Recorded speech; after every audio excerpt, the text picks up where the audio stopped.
گهواره رو تکون ندی، لالایی دیگه نگی.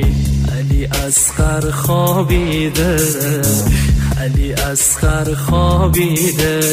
گریه دیگه نمیکنه، ناله دیگه نمیکنه. فکر میکنم که این دفعه دیگه راحت خوابیده، دیگه راحت خوابیده. گهواره رو تکون ندی، لالایی دیگه نگی. علی اصغر خوابیده، علی اصغر خوابیده. گریه دیگه نمیکنه، ناله دیگه نمیکنه.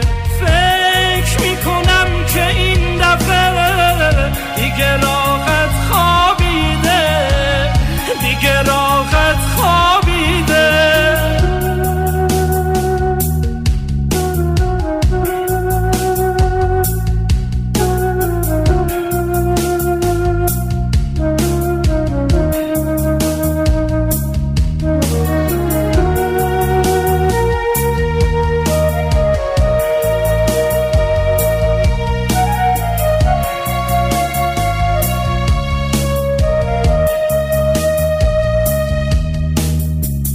بال و پر نزن قناری، آتیشم نزن قناری.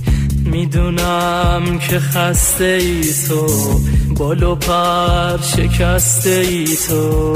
امون از درد جدایی، خسته و غریب و تنها. با گلوی پاره پاره پر زدی میونه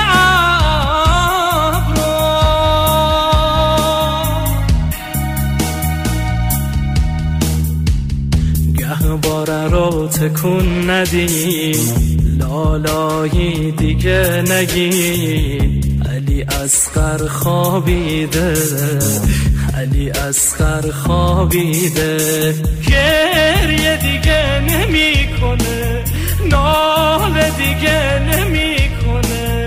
فکر میکنم که این دفعه دیگه راحت خوابیده، دیگه راحت خوابیده. گهواره رو تکون ندی.